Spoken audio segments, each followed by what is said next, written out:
2022 में इन्होंने डाला 3150, 2023 में इन्होंने डाला 3650, ठीक है, 2024 में इन्होंने 4400 डाला, अब इनकी 48 है। क्या है ये सैलरी है भाई, ये सैलरी है, ज़लोटी है, ठीक है। और वो भी मैं आपको बता रहा हूँ ज़लोटी ब्रूटो में ही है, ब्रूटो मतलब ग्रॉस सैलरी, ठीक है, जिसको मालूम नहीं है, ज़लोटी ज़लोटी ज़लोटी, ठीक है, समझ में आया। ये देखो भाई, ये देखो सूरी भाई 2020 से पूरा रिकॉर्ड बता देगा यहाँ पे पोलैंड का, सर्च मार लो अगर यहाँ पे तुम्हें एक भी चीज गलत मिल गई तो, ठीक है। 2022 में 2600 ज़लोटी, 2800, 21 में 3150, 22 में 3600 जो है, 23 में 44 जो है, इसमें 48 हो गए। यानी अब जो 2025 में जो परमिट आएंगे वो आएंगे 48 के ऊपर ही आएंगे सारे, ठीक है। यानी 5000 ज़लोटी तो यही हो गया यार, ठीक है। तो कमाया क्यों नहीं बंदा, ठीक है। तो ये चीज मैंने आपको बता दी, this is the one of the best employment, ठीक है। अब यहाँ पे ग्रीस वाले बंदे, हाय सर ग्रीस के अपडेट, ग्रीस के आएंगे। अब now we will go to PCC. अब देखो जो है रोमानिया के जितने भी हमारे कैंडिडेट है सबकी पीसीसी डन कर दी हमने, नाउ वर्क परमिट आएगा सीधा, ठीक है। ग्रीस वालों की पीसीसी बनने जाएगी अभी, ओके। अब जो है इसके बाद हमारे क्या रह गए, पोलैंड के टैक्सी ड्राइवर जो है हमने सारे ट्रांसलेट कर दिए। यहाँ पे मैंने आपको दिखाया ना, ये सब ट्रांसलेट होके आ गए, ठीक है। ये देखो एक एक जो है ट्रांसलेट होके आ गए। नाउ जो है इनका प्रोसेस होगा, ठीक है। माल्टा स्किल पास का हमारा इंटरव्यू डन हो गया, ठीक है। तो भाई अब कुछ बचा ही नहीं, अब बचा है आप लोगों को नॉलेज देना, वही मैं दे रहा हूँ। तो भाई अभी जो है बुल्गारिया का सर प्रोसेस बता दो सर। बुल्गारिया भी सेम, देखो मैं आपको बता, चलो भाई आंसर में चले गाइस। ये मैंने आपको बता दी कंट्री, लिथुआनिया, हंगरी, चेक, स्लोवाकिया, तो ढंग से अप्लाई करना। और हाँ गाइस मैं आपको एक चीज बताना चाहता हूँ अपने ऑफिस से, अबू धाबी से, सारे के सारे सुन लो कि जितने बंदे स्लोवाकिया में अप्लाई कर रहे थे ना अभी तक, जितने बंदे स्लोवाकिया में अप्लाई कर रहे थे अभी तक, अब स्लोवाकिया के अंदर जो यूट्यूबर बैठे हुए हैं ना, वो भी स्लोवाकिया का काम नहीं कर रहे, समझ रहे हो। तो चीजें किस लेवल तक चेंजेस हो रही हैं, प्लीज जो है आप इन चीजों को संभाल के रखो, ठीक है। तो ऑलवेज जहां पे एम्बेसी आपकी ट्रांसपेरेंसी है ना भाई, अब देखो ट्रांसपेरेंसी। अब जैसे सपोज यहाँ पे एक बंदे हैं, इनका तरुण है, मिस्टर तरुण, इन्होंने पोलैंड का अप्लाई कर रखा।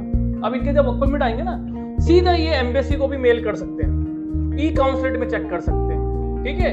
ये लोग जो है अपना ड्रॉ डायरेक्ट एम्बेसी में पता लगा सकते हैं, वेरी न्यूट्रल। इतनी ट्रांसपेरेंसी कौन सी कंट्री दे रही है आपको, मुझे बता दो कि जहां पे सब किसकी जिम्मेदारी मेरी, ठीक है। चलो भाई स्टार्ट करते हैं अपना जो है। और गाइस आज 16 मिनट तो यही हो गए आप लोगों को समझाते हुए। अब जो है मैं आपको बाकी के जो है कोशिश करूंगा वीडियो जो है 40 मिनट का बनाने का, एंड जो है फिर मैं आपको सारी की सारी चीजें जो है लेके चलता हूँ। तो सबसे पहले हमारे पास मिस्टर सोगर करके हैं, ये बोल रहे हैं sir this the new rule will affect the who are waiting for the lottery draw आने का। सर ऐसे जो देखो ऐसे तो कोई अभी अपडेट नहीं आया, देयर इज नो अपडेट कि भाई जिनका पहले का वर्क परमिट है उनको कुछ प्रॉब्लम आने वाला है, देयर इज नो लाइक ऐसा कुछ भी नहीं है, ठीक है।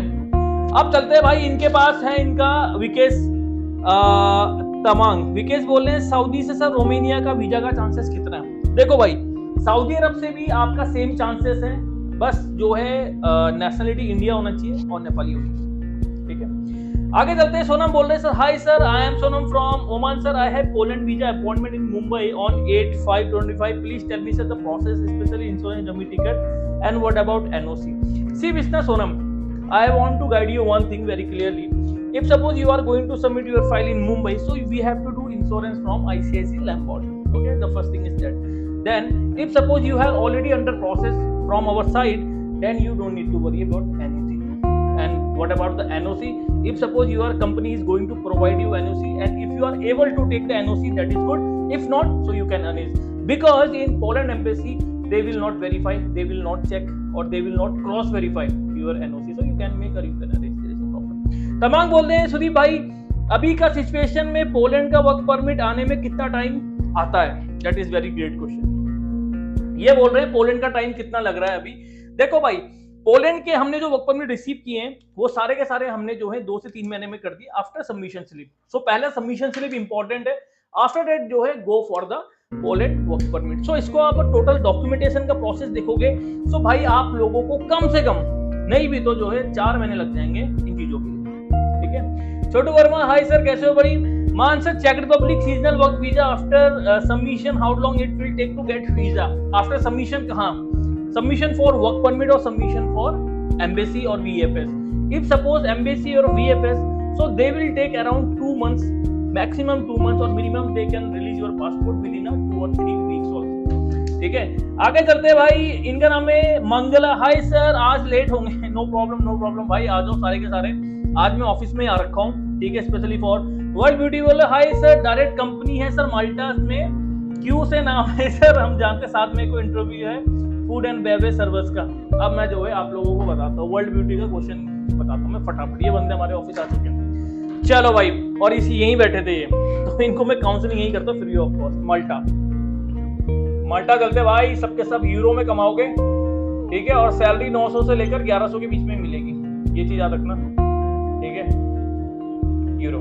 अब चलते हैं भाई, सबसे बड़ी चीज कि माल्टा के अंदर आज के टाइम में सबसे पहले भाई माल्टा वाला देख लो सारे के सारे. 2025 की बात कर रहा हूं, अप्रैल, मिस मत करना ये अपॉर्चुनिटी. इसके अंदर 2 चीजें होती हैं. पहला स्किल पास, ठीक है, फेज 1 फेज 2. 1 होगा कंप्यूटर में, लैपटॉप और वेबकैम के थ्रू, आपके घर पे कहीं भी बैठो. फेज 2 होगा VFS एम्बेसी, ठीक है. फेज 1 फेज 2, जब तक आपका ये दोनों क्लियर नहीं है, डू नॉट अप्लाई माल्टा. लिख दिया सुधी भाई ने. और इसको भाई स्क्रीनशॉट ले लो. ये लो, मैं आपको स्क्रीनशॉट देता हूँ पूरा. ये लिख लो भाई, सुदीप रावत ब्लॉग में लिखा है. ये देखो, माल्टा यूरो में सैलरी है, 900 से 1000 यूरो है. Phase 1 phase 2 computer laptop webcam में होता है. फेज 2 जो है VFS में होता है, एम्बेसी में. डू नॉट अप्लाई जब तक आपके पास दोनों के दोनों सर्टिफिकेट नहीं है. बहुत सारे लोग क्या गलती कर रहे हैं मैं आपको बताता हूं. बोल रहे हैं भैया फेज 1 क्लियर है, प्लीज अप्लाई माल्टा, और फेज 2 में फेल हो जा रहे हैं.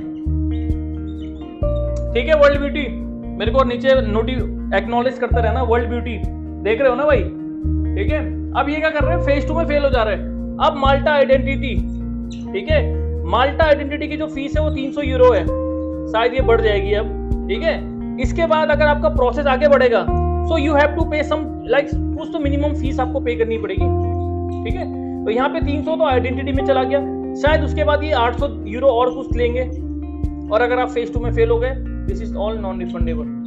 कितनी भी कोशिश कर ले, बंदा बोलेगा मैं दे दूंगा, मैं गारंटी बोल रहा हूँ यहाँ फंस जाओगे, ठीक है.